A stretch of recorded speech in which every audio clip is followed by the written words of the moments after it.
Who is Dayton Webber? This world, as we speak, is spinning. Dayton Webber is a beast. It's not going to stop. That just didn't enter my thought that I was going to lose him.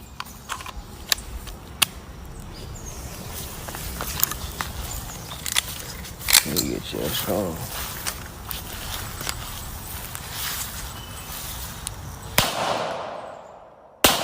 The world won't wait.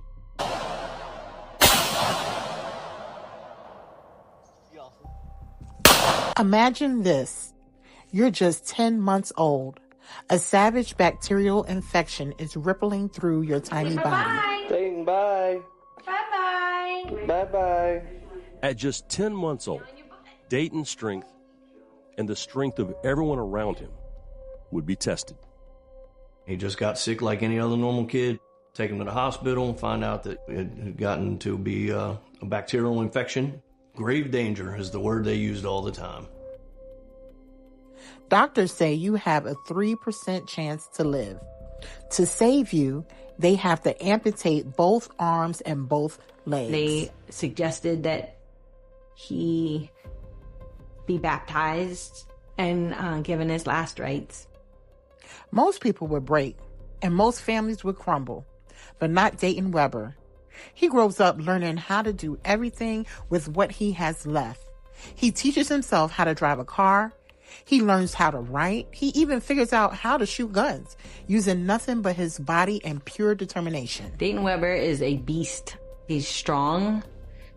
He's determined.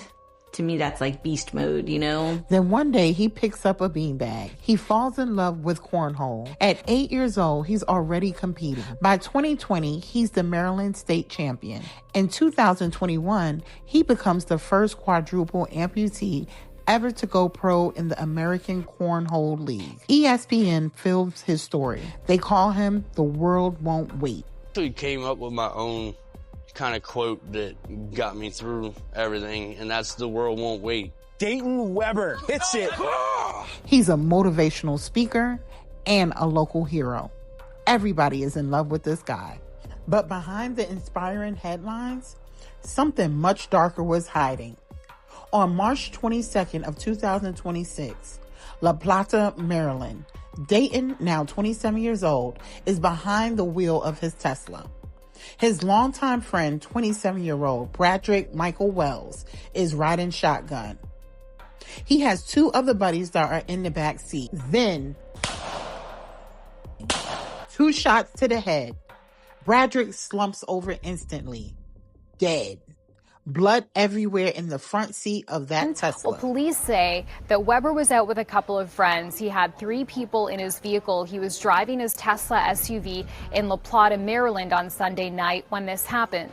They say that someone who was in the vehicle told them that things got heated in that vehicle. The 2 guys in the back, they're frozen in horror. Dayton doesn't scream. He doesn't panic. He calmly looks at them and says, "Help me pull him out." Pull the car over, asked the 2 remaining passengers who were inside the vehicle at that moment to help him pull Wells's body out of the vehicle. Those 2 people told police, Mugo, they refused to do so and that they then got out of the car and left the scene. They lose it. They jump out of the moving car, run for their lives, and call 911 right there on the spot. They say Webber then drove away and that Wells's body was found 2 hours later. He keeps driving with his dead friend sitting right next to him. 2 hours later, someone discovers Bradrick's body dumped in a random yard in Charles County. A resident called 911 to say that they saw what appeared to be a body lying in somebody's yard.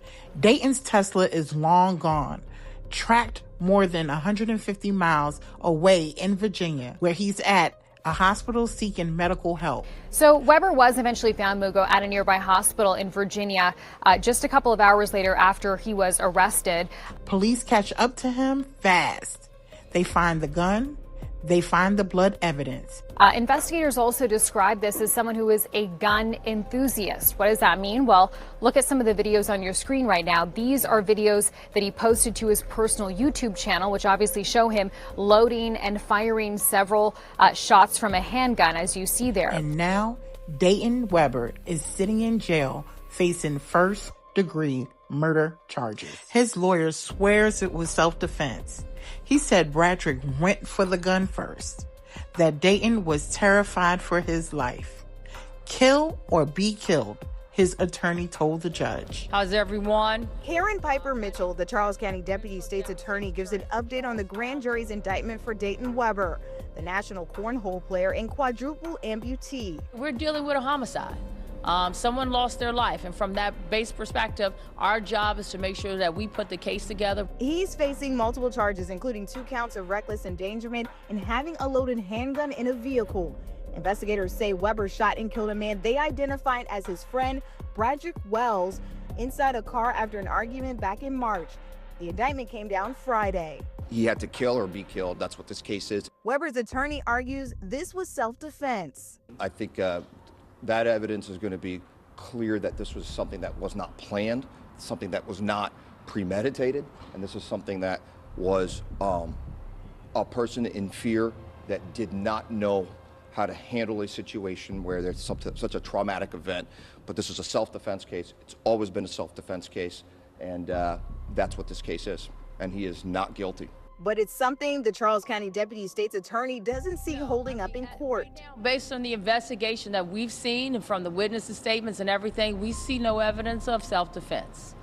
So we move forward on the indictment. The prosecutor also thanking police and hospital staff in Virginia, where Webber was found, for preserving key evidence, including the clothing he was wearing at the time. Because he was treated by the hospital. So again, anything that they had contact with, making sure that we have chain of custody. Dayton's ex-girlfriend, Tori, came forward right after the arrest.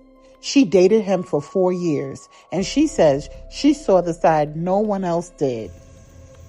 I asked you if you wanted to take the vehicle. I asked you to get off of my property! An angry, controlling, abusive side.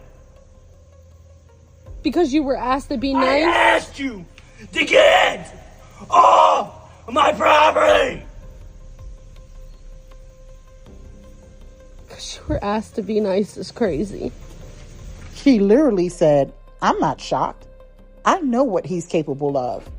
And get this, there's old footage of him circulating with no arms, no legs, casually snorting something off of a dollar bill, then picking it the rifle and blasting it like it's nothing.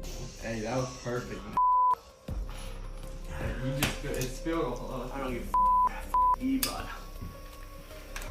The man could definitely handle a firearm. Just days ago, a grand jury indicted him on first-degree murder, plus use of a firearm in a felony, possession of a handgun in a vehicle, and reckless endangerment charges. He's being held without bond.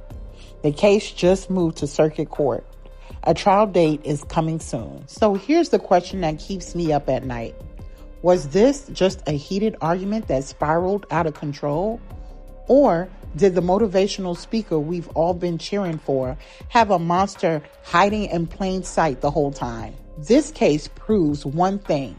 No matter how inspiring someone's comeback story looks, you really never know what's going on behind closed doors. My heart goes out to Bradrick's family and friends. Losing someone you love in such a sudden and violent way is so heartbreaking. If this story shocked you, drop a like, leave your thoughts in the comments, and subscribe to Ain't No Secrets Left. Thanks for watching. Till the next one.